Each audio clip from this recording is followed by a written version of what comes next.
gagamitin nila ang resulta ng investigasyon ng ombudsman at sasabihin nila, ito, mas mabigat ito dahil finding na ito ng ombudsman.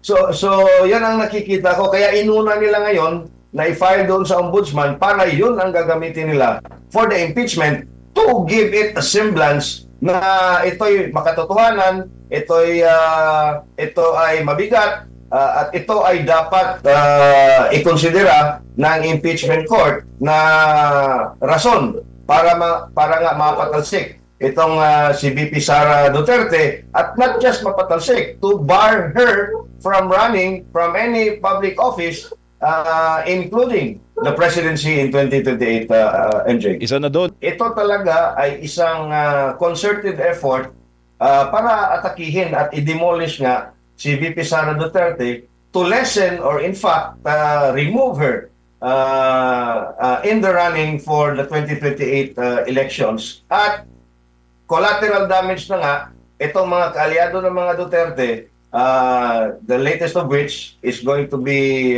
Senator Bato de la Rosa. Sinabi kanina ni Attorney Guanzo na medyo makapanayam na plan B itong kaso sa ombudsman. Uunahin muna nila yung impeachment, tapos pagluto na yung impeachment, ito na yung kaso sa ombudsman.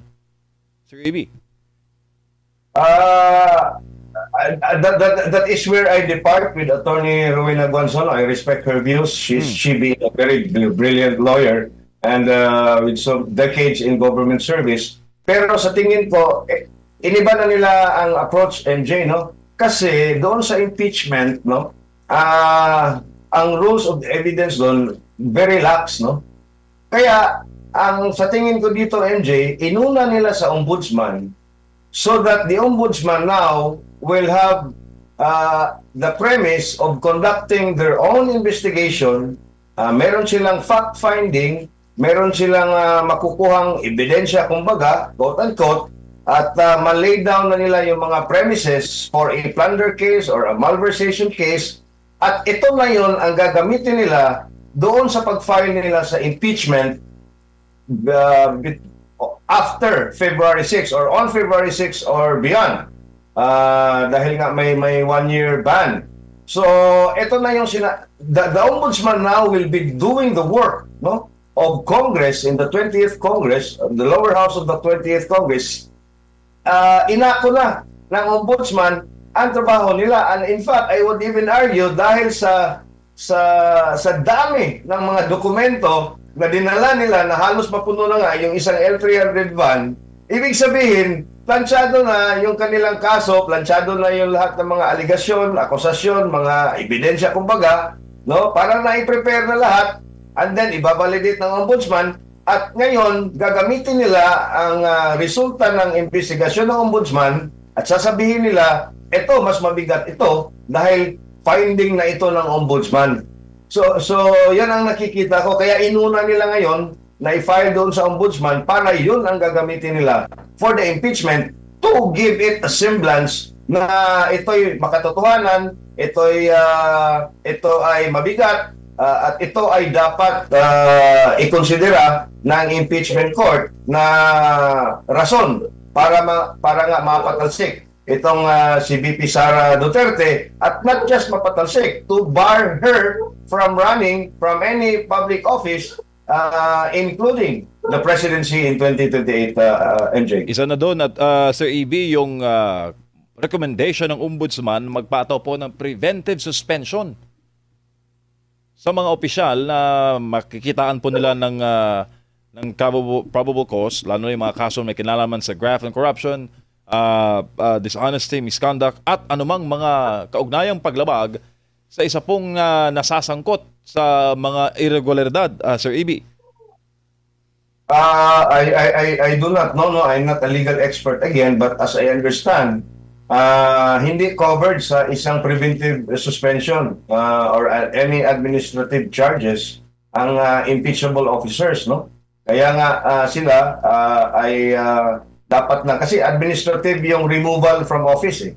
So administrative yan. So meaning to say, yung impeachable official, no, tulad ng presidente, vice-presidente, at saka yung mga members ng constitutional bodies like the Ombudsman, COA, at COMELEC, ay pwede lang silang ma-impeach para matanggal sa kanilang pwesto. I do not know and I haven't heard or read any jurisprudence or any precedence na mayroong isang vice president na nasuspend, no, preventively by the ombudsman dahil nga sa kinokonduct na isang preliminary investigation, no. At siguro gagamitin na rin nila, at considering what Boying Rimulya has done during his stint as DOJ Secretary, baka he will again test or push the envelope as to where the powers of the Ombudsman can go. Kasi alam mo naman sila, ang sasabihin nila, okay, this is ambiguous ang batas dyan. They will try to make some actions that can be questioned sa Supreme Court. Sasabihin na nila, okay, gagawin namin ito. Pagka sa tingin ninyo unconstitutional, punta kayo ng Supreme Court, and it takes a very long time for our Supreme Court to rule on it, no? With all due respect to the highest court of the land, MJ. Grabe ang ngit-ngit, no? Paggalit ng DDH, Duterte diehard haters, kay VP Sara. In fact, may kaso sila ngayong araw laban sa Vice Presidente. Pero hindi man lang nila na-mention, Sir EB, si former speaker. Anong masasabi mo dyan, sir? Yun nga, no? I agree with Attorney Valera na this is political persecution, selective political persecution, at ang pinaka-target nila simula pa noong middle of 2023 ay yung mga Duterte talaga. And it started, no? Let's just backtrack a bit, MJ, no, para sa ating mga audience.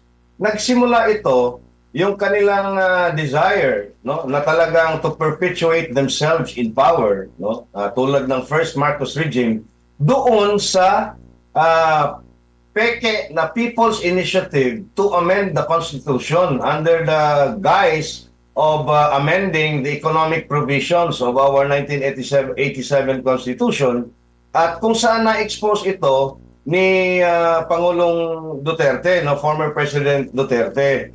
At doon din nag-umpisa ang mga ginagawa nitong ating mga kasama, ang mga kapatid sa Coast Guard ni na Secretary Gibo Teodoro, ay doon din nag-umpisa ang kanilang very provocative actions doon sa disputed areas of the South China Sea, kung saan ginamit nila ang template ng Pentagon CIA-funded Guardianate Center Project MUSU, na ang pangulo nito or ang lead nito ay si constantly nakikita natin sa mainstream media na si US retired Air Force Colonel Ray Powell. Doon nag-umpisa yon, no?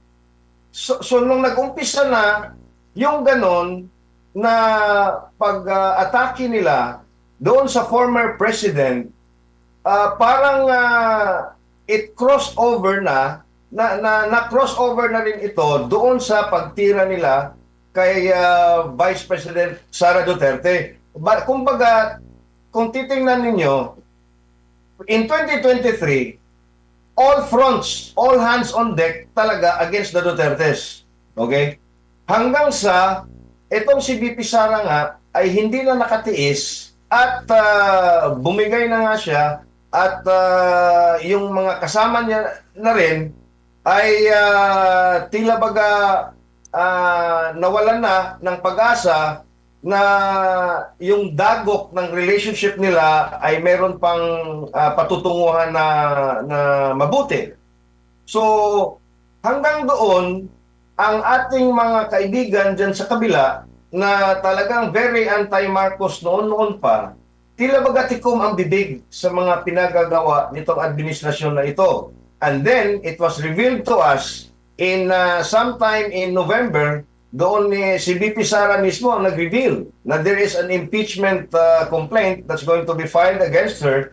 At doon nakita natin ang itong mga left-leaning groups, no, na sabi nga ni Atty. Valera kanina, ay yung iba ay admitted by no less than Jose Maria Sison na kanilang mga legal fronts, no, above ground operatives, na nakipagpulong doon kay Martin Romualdez, no, then Speaker Martin Romualdez. So ibig sabihin, ang mga pangyayaring ito ngayon, no? The most recent of which, ito yung pag-file nila ng plunder malversation cases against the BP, it still follows the same playbook, no? As manufactured in 2022 or even 2023. So kaya masasabi mo at masasabi natin na hindi nila ma-mention. Even doon sa mga rally nila, MJ, no? And I think Attorney Valero would agree with me. Even sa mga rally nila, ayaw nilang mabigkas at hindi nila mabigkas-bigkas itong pangalan na Martin Romualdez, no? Hindi nila mabigkas-bigkas yan. Kung titingnan ninyo, yung mga revelations ni Zaldico ay sila pa yung unang nagda-downplay at nagre-rebut or nagdi-debunk, no? Quote-unquote.